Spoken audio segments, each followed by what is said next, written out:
After wrapping up our Reveal New Zealand video series, we're left with a bit of a bittersweet taste now that all the action is over.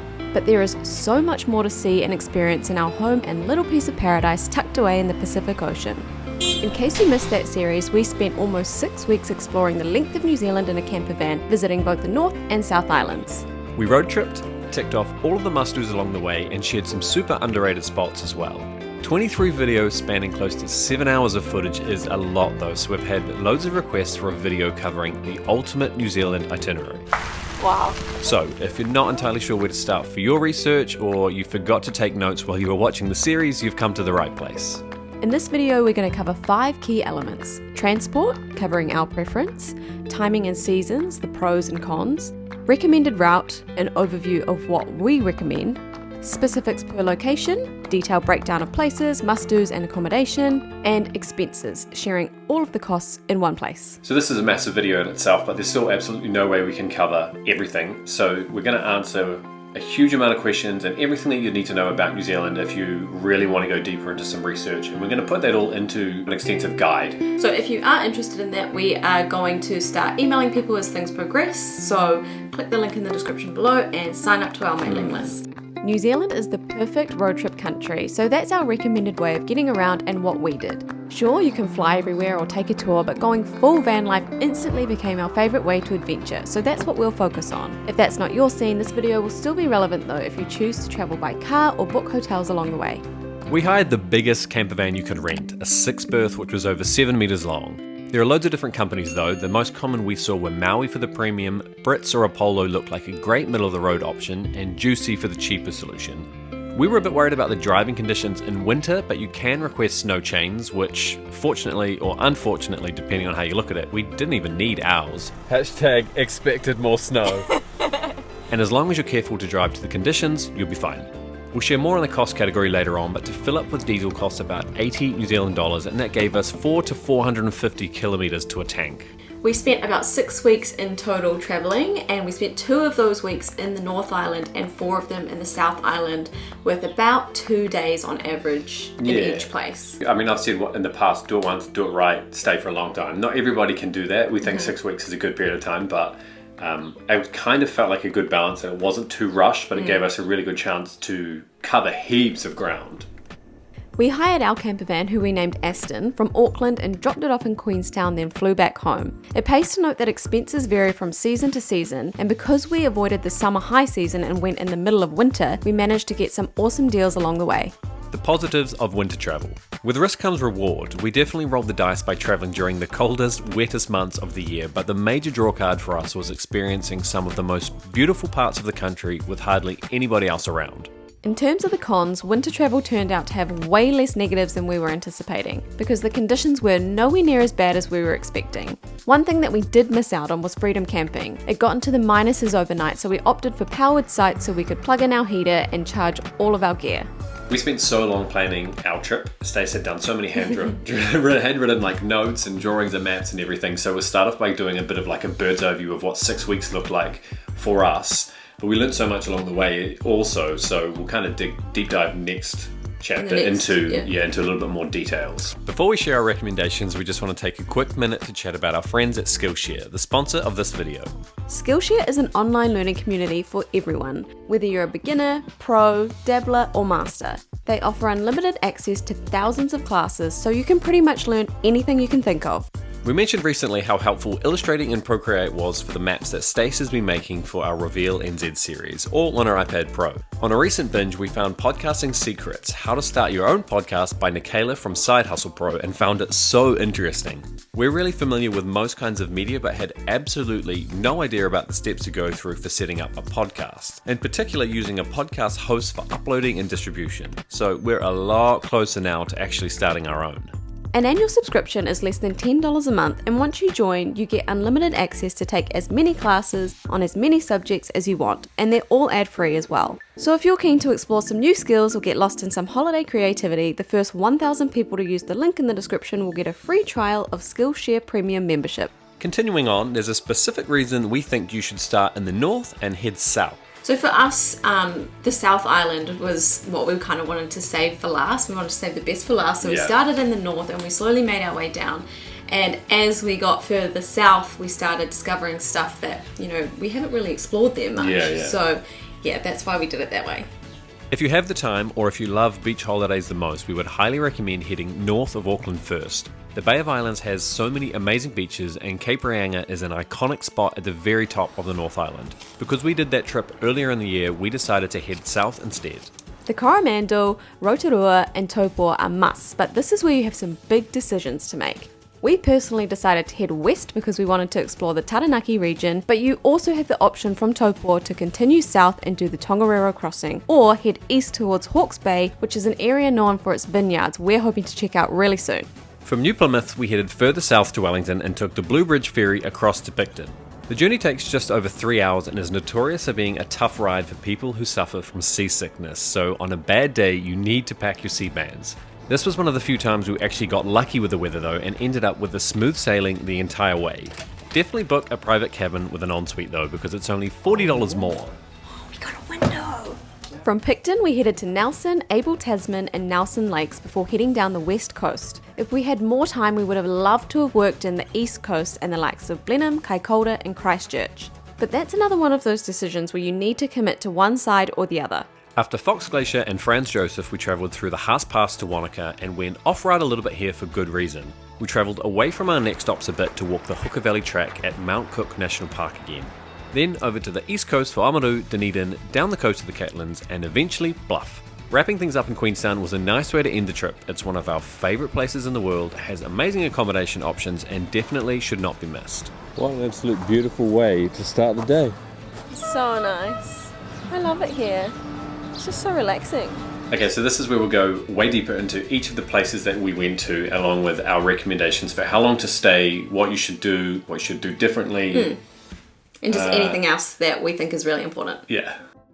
The Coromandel is chill Kiwi vibes through and through. Hot Water Beach Top 10 campsite is the perfect spot to just be able to walk across to the main attraction, Hot Water Beach. Certain parts of the beach are naturally heated by mineral water, so we hired a spade from reception and made our way to create our own natural hot tub. Well, at least that's what the plan was until we saw how busy it was. We were a day behind given our campervan delays, so missed a lot of what we would have liked to have seen in the Coromandel. It literally is a beach holiday heaven. Cathedral Cove is a must-do, but unfortunately we didn't quite get there, but we recommend you do.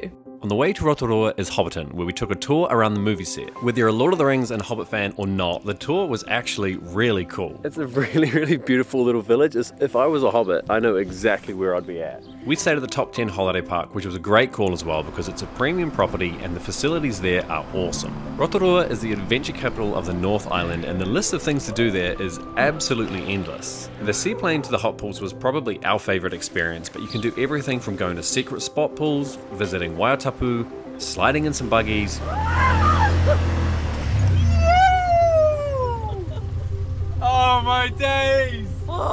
shooting a gun, go whitewater rafting, zip lining, luging, mountain biking, do the tree walk. It's absolutely crazy how much is going on, so make sure you leave a few days to get your action on. There's a decent amount of stuff going on in Taupo, so it's worth checking out for a day or two. It was a quick stop for us though because the weather wasn't great and it was a pretty familiar holiday meeting point for us as kids.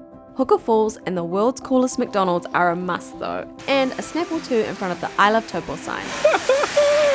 Again, we stayed at the Top 10 campsite here, but the facilities weren't as great and the location wasn't ideal. There wasn't really anything in walking distance. On the way to New Plymouth, we stopped at the Three Sisters and Elephant Rock, a bunch of epic formations on a black sand beach. Don't forget to check the tides before you walk out there like we did. Well, we knew we had to, but we actually completely forgot and were fortunate to get there just before it was too late. The tide's coming right up now. We had planned to freedom camp there on site for the first time, but there was zero cell service, limited facilities, and it was freezing, so we decided to continue on to Fitzroy Beach Holiday Park in New Plymouth, and we're glad we did. There's an amazing bridge there that has views back up to Mount Taranaki. If it's a clear day, a hike around the mountain looks like it would be epic to do, but the visibility was terrible for us, so we left earlier than expected. But it pays to have some time up your sleeve just in case. We took some time off in Wellington to catch up with friends, but there is so much to do here and we didn't get the chance to share. don't miss Te Papa Museum in particular. Take a walk around downtown, check out the waterfront, and there's a few great cafes with a view around Petone as well. Wellington is the jump-off spot that connects the North and South Island. It's where we drove our campervan onto the ferry, which was surprisingly easy actually. They loaded the bigger vehicles first so we had more room to swing around, no need to reverse it all, and then we could drive off forward on the other side. If you get good weather on the ferry, make sure you head outside and keep an eye out for dolphins as you pass through the Queen Charlotte Sound. That part of New Zealand is insanely beautiful but often hard to reach, so the best chance for the views will be as you arrive through the channel, hopefully not being sick from the motion in the ocean. Welcome to the sunniest part of the country.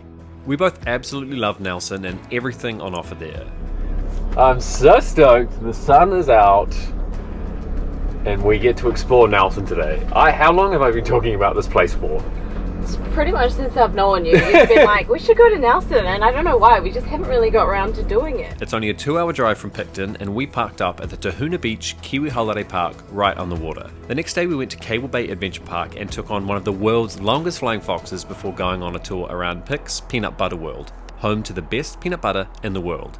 Pro tip, order the granola bowl at the cafe and thank us later. It's one of the nicest bowls we've ever had, and we've spent a lot of time in Bali. In the wider Nelson Tasman area, Mapua Wharf is a hell yes, the perfect place to eat, drink and spend the afternoon in the sun. The smoking barrel for gourmet donuts and mochueka is also key.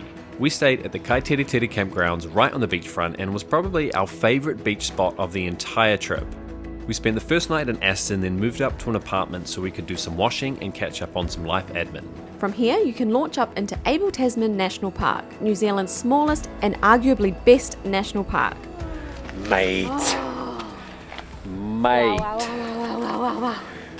It honestly feels like you could be on a tropical island. The water is that clear. We did a tour that was a kayak, hike, cruise combo. And to be fair, one day is not enough in Abel Tasman, so we recommend more like 3 or 4 if you like nature, beaches and hiking. You could walk for 3 days straight and still not see everything.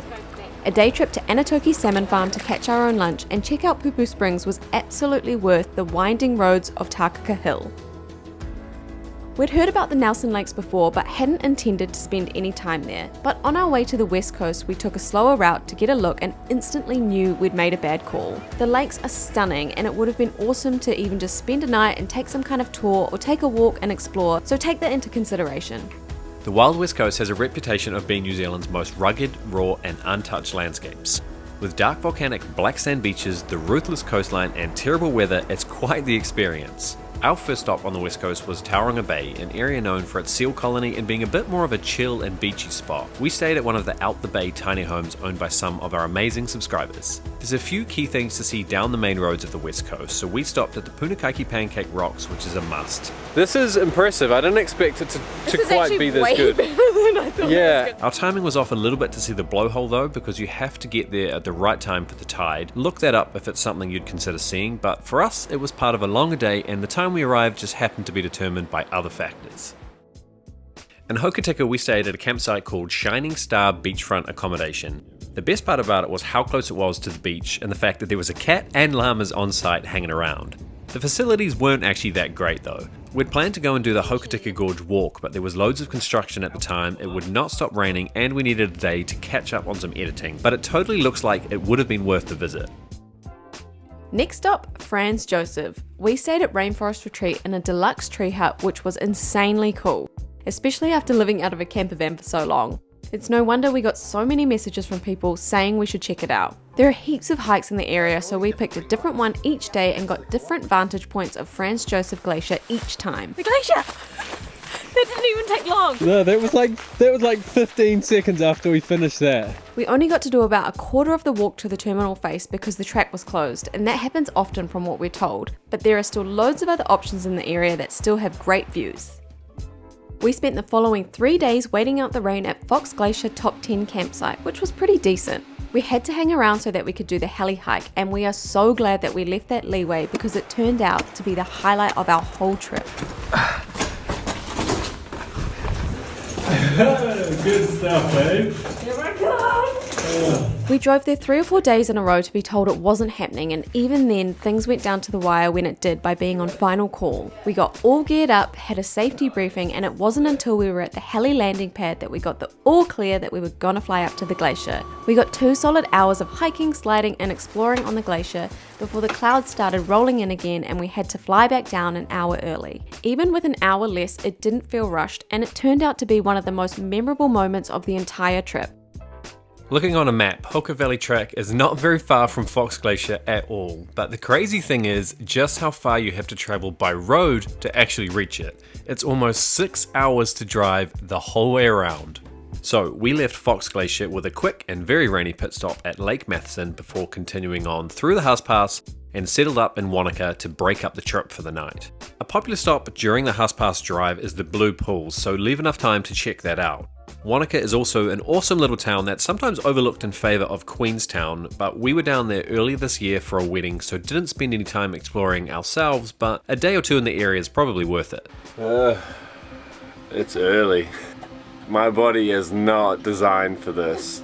We woke up crazy early the next morning to drive the 3 hours to the Hooker Valley Track, which is the best walk that we've personally done in New Zealand.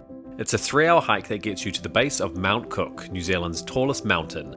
We've done this hike twice now, and it was just as incredible the second time and well worth the silly o'clock morning to get there. Originally we'd planned to freedom camp at the White Horse Hill campsite right out front, but again, with no power and laptops and cameras to charge, we just decided to soldier on to Amarama for the night quickly. Next stop, Mauraki via Oamaru. This is where we nearly smashed into a bridge, so if you're driving a campervan towards the Victorian precinct, please be careful. A few of you guys recently let us know that it got crashed into by a truck a few weeks back, and they're considering blocking off the street altogether now. Once we got over the shock of almost losing our roof, we discovered that Oamaru might just be one of the quirkiest places in New Zealand. It's giving me weird feelings. Mixed emotions as to where we actually are. There's a castle, blue penguins, although we didn't get to see them, a street with a real UK vibe, steampunk museums and statues everywhere you look. 30 minutes south is Mauraki, an area famous for its beach boulders. We did some research and realised low tide was early the next morning, so we grabbed some breakfast up at the cafe near the boulders and then walked down to see the massive concretions. They form over time in the cliff walls and then roll down and settle on the beach. Fleur's seafood restaurant is a must-do here too. It's pricey but decent portions, and Fleur will make you feel right at home. Also, Dane highly recommends you try a Flemish floozy. This was our first time in Dunedin, a university town known as the Edinburgh of New Zealand. Although having been to Edinburgh, which we loved by the way, we have to say that's a bit of a stretch in terms of looks, but the Scottish connection goes back generations. Dunedin is home to Baldwin Street, the steepest street in the world. Wales recently tried to steal the title of us, but that didn't last very long. We ain't having that, and someone got out a protractor to prove them wrong. Tunnel Beach is definitely worth a visit as well. The walk down is absolutely stunning, but be prepared for the walk back up because it is a little bit of a mission. We stayed at the Dunedin Holiday Park, which didn't really have the best facilities of the trip, and the location was kind of okay, but it's kind of limited options in Dunedin. This is a good place to hit the bars though, and get your drink on if that's your kind of vibe. Located in the southeast corner of the South Island, the Catlins is an area that you don't often hear too much about, possibly because of how remote it is. We struggled to find much in the way of accommodation, cafes, and people, to be honest. Possibly the season, maybe COVID, or maybe it was just the poor weather predicted for the next few days.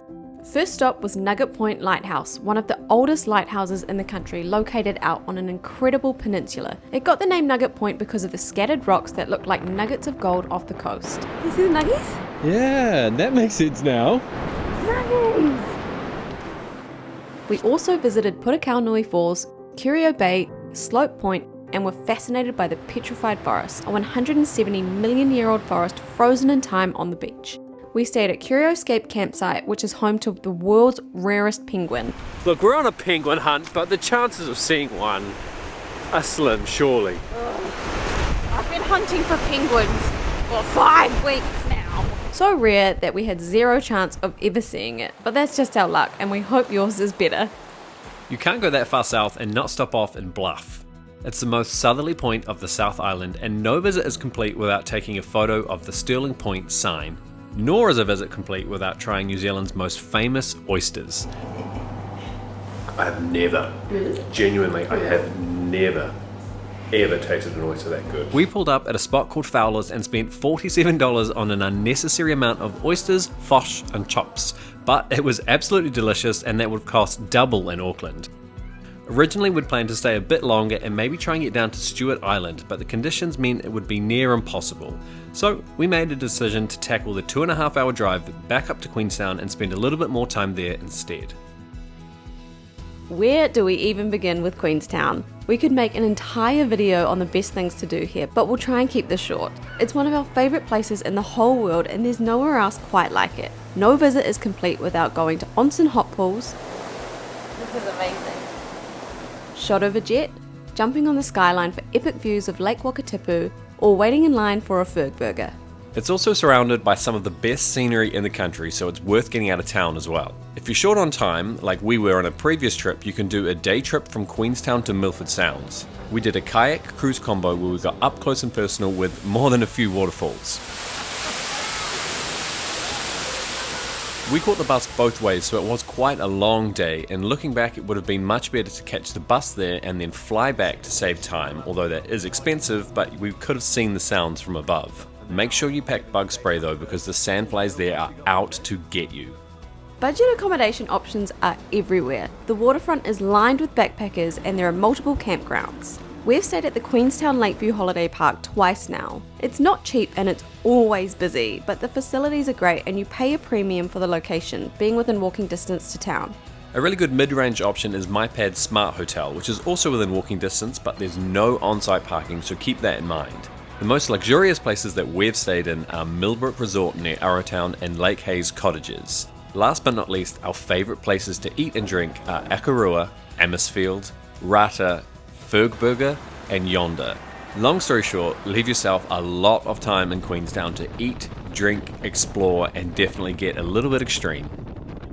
So earlier this year we made a video exclusively about cost of travel and living in New Zealand, and I went hugely into the numbers for everything, grocery costs, phone plans, yeah, just really detailed stuff, but kind of big three for a trip like this, right? Yeah, so we're going to break it down into 3 major categories, which is accommodation, activities and transport. So for the almost 6-week trip, our total costs were $4,500 for transport related stuff specifically. $3,400 of that was for the van rental and the road users charges that you have to pay at the end of the trip because the vehicle is diesel. Diesel is cheap though, and we only spent $715, and that was for almost 4,000 kilometers. The cost to get across the Cook Strait with the campervan was $398 total, although we did recently look, and if you take just a car, it can be as low as $280 with a cabin. We then rented a car for a few days in Queenstown, which was $136 for 2 days, and then the flights back to Auckland with an unnecessary amount of luggage was $307. Almost 6 weeks is a long time to spend in the campervan, so we plan to mix things up along the way with a little bit of luxury here and there, but for all of the campsites we spent a total of $850. On average, $40 was about the powered site costs, and most of those included free Wi-Fi. But just for some general numbers, 100 to 150-ish is a typical hotel or Airbnb. $300 or so is a premium option like the Deluxe Tree Hut or the Able Tasman Lodge where we stayed, and then $400 plus was the most expensive for the Lake Hayes Cottages, but just keep in mind that sleeps 4 people, so if you split that between a couple, that's actually a really good price for the value of that place.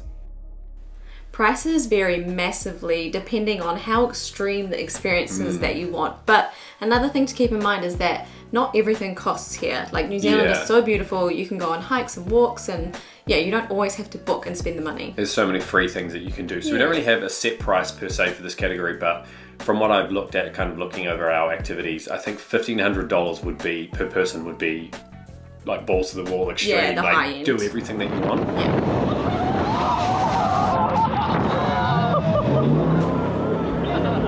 Whereas something more like $750-ish is probably a safe point where you can do a couple of $200 type experiences, a few of the $50 to $80 ones, and still have really good fun. But here's a breakdown anyway of some of the kind of more memorable and varied experiences and activities that we did with their prices. The following are all per person. $89 for the Hobbiton tour, $150 was a combo that we did that was a four-wheeler and the Claybird shooting. Nice. Yes. Well I done. go on! $165 for the seaplane out to the hot pools, which was probably the best value of any trip that we took. The Pix peanut butter tour was $0 per person, and you got free peanut butter tasting. But of course, get that granola bowl, that will cost you. $105 for the Skywire zipline. $220 for the Able Tasman kayak and hike combo, which is quite good considering how long that day was. And the most expensive thing, $500 for the Fox Glacier heli hike, but we've already said just how cool that experience was. Stacey and I always like to take these moments where you just kind of stop and just really process the fact that we arrived here in a chair floating in the sky, and now we're standing on a moving glacier. Just one of those special things. Good job making it to the end. That obviously means that hopefully it was helpful. Yeah, it's definitely going to be helpful. It's It's long. taken a long time to write this. Yeah, 100%. There's a lot of words on these pages. But yeah, hopefully it's been helpful. Let us know in the comments below if there's anything that we kind of missed or that you would like to know more about. But otherwise, we'll see you next time. Bye.